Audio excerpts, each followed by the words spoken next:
Hello friends, Radhe Radhe. कैसे हैं आप लोग? मैं बहुत अच्छी हूँ। आई होप आप भी बहुत अच्छे ही होंगे। आ रही है साल की सबसे बड़ी एकादशी, जिसका नाम है निर्जला एकादशी। 1100 में सबसे बड़ी है ये निर्जला एकादशी, यानी कि 11। इस दिन जल का सेवन नहीं करते, निर्जल होके रहते हैं, फलाहार नहीं करते हैं। तो आप लोग अपने स्वास्थ्य को देख के व्रत रखिए और सामर्थ्य के अनुसार रहिए। हम जहाँ पूजा करेंगे उस स्थान को अच्छे से साफ सुथरा करके और एक पटा रख लेंगे। पटे के ऊपर एक हम पीला वस्त्र रखेंगे। ये क्योंकि भगवान विष्णु नारायण की पूजा है, तो पीला वस्त्र चौकी के ऊपर हम बिछाते हैं। आपके पास पीला, लाल, गुलाबी जो भी हो आप वो चढ़ा लें, क्योंकि ये है सबसे बड़ी एकादशी। और इस एकादशी का बहुत महत्व है। जितना दान पुण्य करेंगे, कलश, मिट्टी का कलश दान किया जाता है, और अन्नदान और ब्राह्मणों को भोज का बहुत महत्व होता है। पर हमसे नहीं हो सकता है, जिससे बनता है तो आप कर सकते हैं, नहीं तो आप उनको कच्चा अनाज या सीधा बना के भी दे सकते हैं, तो वो ज़रूर कर लीजिएगा। और फिर हमें पूजन के लिए चाहिए होगी एक मूर्ति, छवि, या भगवान की, लड्डू गोपाल की आप सेवा करते हैं तो आप भगवान जी को विराजमान करिए। और आपके पास श्री हरि विष्णु की छवि मूर्ति हो तो आप उसे स्थापित कर लीजिएगा, फूलों की, तिली की आसन दे के, है ना। फिर हम एक बर्तन में, थाली, प्लेट जो भी हो आपके पास में, उस पर हम लड्डू गोपाल का अभिषेक करेंगे, स्नान कराएंगे।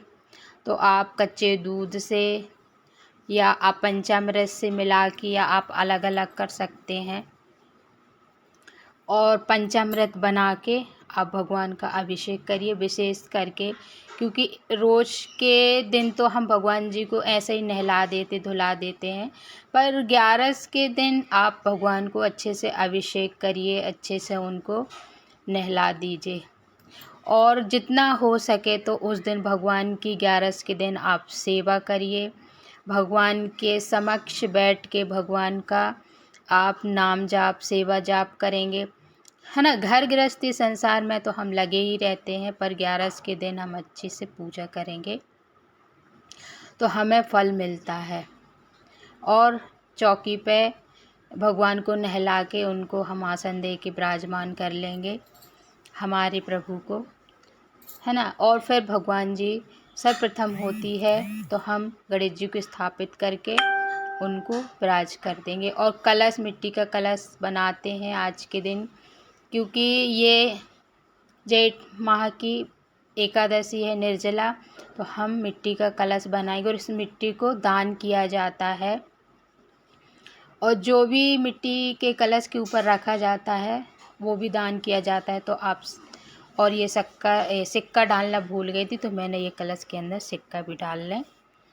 और एक फल, जो सामर्थ्य के अनुसार वो फल कलश के ऊपर रख लें, और जल का छींटा दे के भगवान का सूक्ष्म रूप से हम भगवान का स्नान कर देंगे। और पीला, सफ़ेद आपके पास जो जनेऊ हो तो आप गणपति को ज़रूर से ज़रूर अर्पण कर दें, और वस्त्र रूपी मौली अवश्य चढ़ाएं। और श्री हरि विष्णु को, लक्ष्मी नारायण भगवान को हम वस्त्र रूपी मौली अर्पण कर देंगे।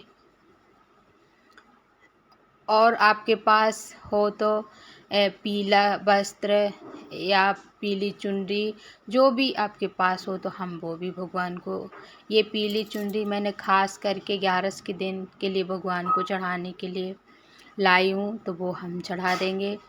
और ये चौकी पे बिना चौकी के भी टीका चंदन कर देंगे। ये देखिए, पीला चंदन आज के दिन चढ़ाया जाता है। लकड़ी का हो सके तो आप लकड़ी का भी चढ़ा दिएगा, बहुत अच्छा है। और भगवान का अच्छे से श्रृंगार करना, भगवान जी को माला पहनाना, तुलसी माला पहनाना, तुलसी दल चढ़ाना, क्योंकि तुलसी दल के बिना भगवान तो भोग लेते नहीं। तो आप एक दिन तोड़ के रख लें, द्वादशी को भी नहीं तोड़ते हैं, क्योंकि 11 3 दिन की रहती है। तो आप 1-2 दिन पहले रख लें, क्योंकि और जल भी तुलसी के पेड़ में नहीं चढ़ा, तुलसी मैया को जल भी नहीं चढ़ाते हैं। तो आप लोग हो सके तो 1 दिन पहले चढ़ा लें, तोड़ के रख लें, है ना। और ये कलश पे पुष्प चढ़ाएंगे, जितने पुष्प आप खरीद के रख सकते हैं, तो आप जितना हो सके फूल माला और फिर हम दीप प्रज्वलित करें, क्योंकि हमारा पूजन का साक्षी हमारे दीपक ही होते हैं। तो हम दीप को प्रज्वलित कर लेंगे और दीप की हम पूजा कर देंगे, जल से, चंदन टीका से पुष्प लगा देंगे और भगवान को धूप दीप दिखा देंगे। सब जो भी हम विराजमान करें मूर्ति श्री गणपति जी, और ये इत्र की सेवा दे देंगे। और भगवान को कैरी यानी कि कच्चा आम निर्जला एकादशी के दिन चढ़ाया जाता है, तो आप ज़रूर चढ़ाएं। और उसका सागार भी लिया जाता है कच्ची कैरी का, कच्चे आमों का। अभी तो बहुत कच्चे आम आ रहे, तो आप भगवान के भोग में ज़रूर रख लें। और तिल विशेषकर भगवान की पूजा में अवश्य चढ़ाएं, क्योंकि चावल तो वर्जित है, एकादशी को अन्न नहीं चढ़ाते हैं हम, ना खाते हैं 3 दिन तक, 2 दिन, क्योंकि 1 दिन पहले से ही हम चावल छोड़ देते हैं, तो इसलिए चावल वर्जित है। तो हो सके आप तिली का इस्तेमाल करें और दीपक में ज़रूर चढ़ा दें। और ये 2 लौंग के जोड़े थे जो आप सूक्ष्म रूप से हवन में भगवान को भोग में दे दें, तो वो मैंने रखी थी लौंग का, है ना। और भगवान को हम ये देखिए तुलसी दल पत्र ज़रूर चढ़ाएंगे और दक्षिणा ज़रूर चढ़ाएं, क्योंकि हमारी पूजा में जो सामग्रियों की कमी रहती है वो दक्षिणा पूरी कर देती है। और दान कर दिया करें, या आप भगवान की पूजन सामग्री में ये दान करें। और ये पूजा करके भगवान की आरती ज़रूर उतारें, श्री हरि विष्णु की, लक्ष्मी नारायण भगवान की। और कथा ज़रूर पढ़ें। कथा एकादशी की कथा है, तो आपको मेरे चैनल में मिलेगी, मैं अवश्य लाऊंगी कथा भी। तो कथा पढ़ना अवश्य है, ज़रूरी है।